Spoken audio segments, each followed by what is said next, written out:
చూస్ country delight, live better. ఇప్పుడే country delight యాప్ని download చేసుకోండి. కానీ అఖండాకి మీరు కూడా పెద్ద ఫ్యాన్ అవును. సినిమాకి. Yeah. ఆ సనాతన ధర్మాన్ని అవును. అదంతా కాపాడటంలో ఆయన చేసిన ఆ యాక్టింగ్ అదంతా వేరే లెవెల్. అఖండ 2లో మీరే ఒక పార్ట్ అయినప్పుడు నిజంగా బాలయ్య బాబు నా గెటప్లో చూసినప్పుడు ఆయన విశ్వరూపం ఎలా ఉండేది అసలుకి సెట్లో? ఎక్సలెంట్ అసలు మార్వలెస్ అనమాట. ఆ. అంటే అసలు డైరెక్ట్ గారు నాకు మేకప్ టెస్ట్ అని పిలిచారు. మేకప్ టెస్ట్కి వెళ్ళినప్పుడు వెళ్ళగానే ఆయన అక్కడ ఏదో బిజీలో ఉన్నాడు, ఒక 10 నిమిషాల్లో వస్తానండి అని చెప్పేసి వచ్చేసాను. వచ్చి కూర్చొని సబ్జెక్ట్ అవుట్లైన్ చెప్పారు నాకు. ఈ సనాతన ధర్మాలు వీటి మీద అన్నిటి మీద కూడా తీసుకొని మన సిస్టమ్స్ అన్నీ కూడా ఎలా దెబ్బతినిపోతున్నాయి, వీటిని పరిరక్షించుకోవాల్సిన బాధ్యత మనకి మీద ఎంత ఉంది అనే దాని మీద సబ్జెక్ట్ తీసుకొని చెప్తుంటే నేను థ్రిల్ ఫీల్ అయ్యాను. ఉట్టి సబ్జెక్ట్ ఆయన కథగా చెప్తుంటే నాకు వెంట్రుకలన్నీ కూడా అలా నిలబడి ఓకే అని. అందులో బిగినింగ్ క్యారెక్టర్ అండి బాలయ్య బాబు గారికి, అఖండాకి గురువు గారి క్యారెక్టర్ది. చిన్నదే అయినా బాగుంటుందండి అందుకని పిలిచాను. మేము తప్పకుండా రండి అన్నాను. గెటప్ దగ్గర కూడా ఎట్లా కావాలి ఇది అని చెప్పి పలానా అన్నాడు. మేకప్ వాళ్ళకి చెప్పాము, 2 రోజుల్లో రెడీ చేశారు. తీసుకుని వెళ్ళి గెటప్ వేసి ఏమన్నా మార్పులు ఉంటే చెప్పండి అన్నాడు. చిన్న మార్పులు చెప్పారు. నాకు ఫస్ట్ టైం అనమాట అట్లా పెద్ద జుట్టు గిట్టు ఇవన్నీ వేసుకున్నాను. ఇంతకుముందు ఎప్పుడు చేయలేదు అట్లాంటి క్యారెక్టర్ చేసి గెటప్ వేసుకొని వెళ్ళాను. సెట్లోకి వెళ్ళాను. బాలయ్య బాబు అప్పుడే వస్తున్నాడు. చూడగానే లేచి నిలబడి బాబు గుడ్ మార్నింగ్ అన్నా. అట్లా కింద నుంచి పోయి చూసి చాలా బాగుంది మురళీమోహన్ గారు గెటప్, దాచేయండి మంచి వేషం. Okay super. సార్ చిన్నదే, మీకు 2 సీన్లో ఒక సీన్ అయ్యాయి. చేసింది 2 రోజులు చేశాను కానీ అది 5 నిమిషాలు కూడా ఉండదు. ఓకే కానీ బట్ ఇంపార్టెంట్. అవును, కానీ బాలయ్య బాబు గారితో కాంబినేషన్ మంచిది పడలేదు కదా మీకు ఎప్పుడు కూడా? ఫస్ట్ పడిందే అసలు మా అనుబంధం పడిందే అక్కడ. అన్నదమ్ముల అనుబంధం అనే సినిమా యాదంకి బరాత్ తెలుగులో తీసింది. ఎన్టీ రామారావు అన్నయ్య, రెండో బ్రదర్ నేను, మూడో బ్రదర్ బాలకృష్ణ గారు అందులో గిటార్ ప్లేయర్. ఎన్టీ రామారావు ఒకటే అన్నాడు, ఏమయ్యా ఈ సినిమాలో నువ్వే హీరో అయ్యా, నీ హీరోయిన్ ఉంది, డ్యూయెట్లు ఉన్నాయి. నాకు అసలు హీరోయినే లేదు, డ్యూయెట్లు లేవు. బాలయ్య బాబు గారిని నేను స్టేజ్మెంట్ సాంగ్స్ అదని చెప్పారు. నిజంగా అది ఆ క్యారెక్టర్ రావటం ఆ రోజుల్లో చాలా చాలా గొప్ప. అవును, ఈ పక్కనే ఉంది ఏఎంబి. మీకు కరోనా టైంలో అఖండ రిలీజ్ అయింది. మల్టీప్లెక్స్లో ఫస్ట్ టైం విజిల్స్ వేసి కేకలు పెట్టుకుంటా పేపర్లు చించి ఎగరేసి డాన్సులు వేసి సినిమా చూసిన సినిమా ఉందంటే అఖండ. అది మీరు అంతే అనుకుంటున్నారు. మేము అమెరికాలో చూసాం. అమెరికాలో చూస్తే అసలు అసలు జనం థియేటర్ ఫుల్గా ఎప్పుడు కనపడరు. ఆయన అఖండ సినిమాకి విపరీతంగా క్రౌడ్స్ రావడమే కాకుండా మీరు చెప్పినట్టు కాగితాలు చింపిట్లు ఎగరేయటం, నోట్లు ఎగరేయటం, డాలర్లు ఎగరేయటం. నేను చేయలేదు కానీ ఆయన చూసాను, నాకే ఆశ్చర్యం వచ్చింది. విజిల్స్ వేసేయటం కానీ ఇప్పుడు అన్ని చోట్ల పెరిగింది. ఇప్పుడు బాగా చాలా మంది ఇప్పుడు ఏదన్నా వస్తే జై బాలయ్య అనేసి ఒక ఊతపదం లాగా అయిపోయింది. అది పబ్బుల్లో, రెస్టారెంట్లలో, అన్నిట్లో ఒక సాంగ్ ఉండాల్సిందే పక్క. ఈ అన్స్టాపబుల్ తర్వాత క్రేజ్ కూడా బాగా పెరిగింది. ఎక్స్ట్రాడినరీగా. అంటే బాలయ్య బాబు గారిని మీరు ఎన్టీఆర్ గారితో ఉన్నప్పటి నుంచి ట్రావెల్ చేస్తున్నారు.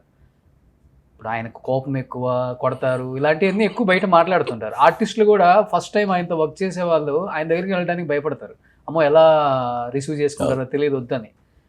మీరు ఆయన చిన్నప్పటి నుంచి చూశారు కాబట్టి ఈ స్థాయికి రావటం అనేది ఎన్టీ రామారావు గారి కొడుకు ఒక్కటే కాదు, ఆయన శ్రమ ఎక్కువ. ఎలా ఉంటారు బై నేచర్? ఆయన అన్ని విధాలుగా నేచర్ని కూడా బాగా లవ్ చేస్తుంటారు. ఎక్కువ స్పిరిచువల్, దేవుడు పూజలు, ఎవరన్నా మంచి పూజలు అయితే మంచి చెడు పూజలు అయితే మాత్రం చెప్పడానికి వెళ్ళలేదండి. తెల్లవారుజామున లేస్తారు. మేము ఈ సినిమా చేసాం, జయసింహ చేసాం. బాబు, నేను, బ్రహ్మానందం గారు, మా అందరికీ ఒక చోట ఇచ్చారు, కాటేజ్ చేస్తారు. ఎక్కడ ఊరంటే అది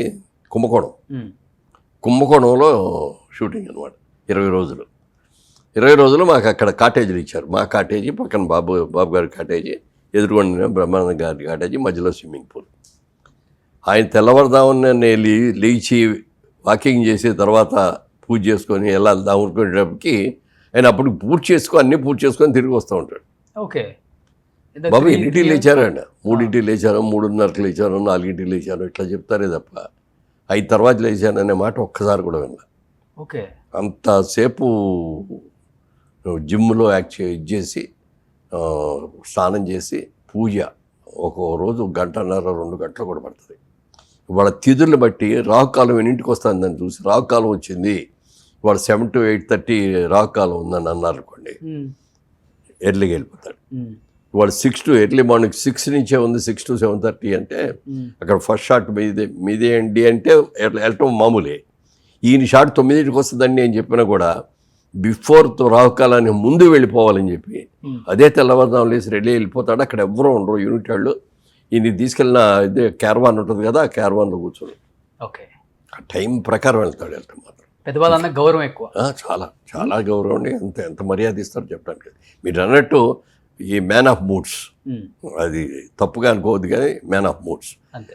చాలా స్వతంత్రంగా ఉంటారు. ఎప్పుడన్నా నా మూడ్ బాగున్నప్పుడు చాలా చిరాకు పడతారు. అంటే మాలాంటి వాళ్ళ దగ్గర పడరు కానీ ఈ పక్కన పనిచేసే వాళ్ళ దగ్గర కానీ ఇంకొకటి కానీ ఆర్టిస్టులు షూటింగ్ దగ్గరకు వచ్చి షార్ట్ వచ్చినప్పటికీ మళ్ళీ ఓకే. ఆ షార్ట్లో ఏదైనా బిగ్ బాగోలు ఏదైనా వచ్చేసరికి అంటే వాళ్ళ మీద కేకలైట్ ఇట్లాంటివి ఉంటాయి. ఎందుకంటే ఓ సీన్ చేసేటప్పుడు సీన్ మూడ్లోకి వెళ్ళిన తర్వాత ఎవరిని వచ్చి డిస్టర్బ్ చేయడానికి నిజంగా కోపం వస్తుంది, మాకు కూడా వస్తుంది. కానీ వాళ్ళు చెయ్యాలి.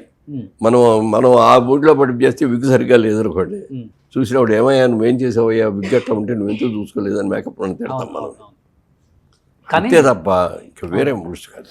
ఇప్పుడు బ్లాక్ అండ్ వైట్ చూశారు, కలర్ చూశారు. నాకు తెలిసి అన్ని రకాల సినిమా చూసిన నటులలో ఇప్పుడు ఈ భూమి మీద ఉన్న వాళ్ళు చాలా తక్కువ మంది ఉన్నారు. కానీ దేవుడు ఇచ్చిన గొప్ప గిఫ్ట్ ఏంటంటే మీకు మంచి ఆరోగ్యం, అన్నీ చూడగలుగుతున్నారు. అసలుకి కొంచెం పైన డై కానీ కింద బీడి వేస్తే 50 సంవత్సరాల నవ మన్మధుల్లాగే ఉంటారు మురళీమోహన్ గారు. అసలుకి అది అంటే చెప్పాలని కాదు, నిజంగా అది. ఎందుకంటే మీకు ముడతలు రాలేదు అంటే that is the credit of our jeans. అవును, మై పేరెంట్స్ నాకు ఇచ్చిన జీన్స్. అవును. ఫాదర్ 96 సేతుపతి గారు, నాన్నగారు 95 years కదా, అసలు నడుస్తూనే ఉన్నాడు. ఆఖరికి ఆ లాస్ట్లో హాస్పిటల్కి వెళ్ళేటప్పటికి కూడా ముందు రోజు కూడా నడిచారు. రోజు మార్నింగ్ లేవగానే నడుస్తారు. ఆయన ఏజ్ వచ్చేసింది తోలుతున్నారు అని చెప్పి అమెరికా నుంచి ఒక చైర్ లాంటిది, వీల్ చైర్ లాంటిది ఒకటి తెప్పించాం. 4 చక్రాలు ఉంటాయి, అది పుచ్చుకొని నడుచుకుంటూ వెళ్ళిపోతారు అనమాట. మధ్యలో ఎప్పుడు ఆయాసం వచ్చినా లేకపోతే ఆగాలన్నా కూర్చోవాలన్నా దాంట్లోకి వెళ్ళి కూర్చోవచ్చు. ఓ వాటర్ బాటిల్, న్యూస్ పేపరు, కావాల్సిన అన్నీ ఉంటాయి దాంట్లో. సూపర్. అలా పెట్టి నడిచికుండా వెళ్ళిపోయేవారు. అమ్మగారు 100 years, 100. ఇంకొక నెల అయితే 100 పూర్తయి 101లో కూర్చోవారు.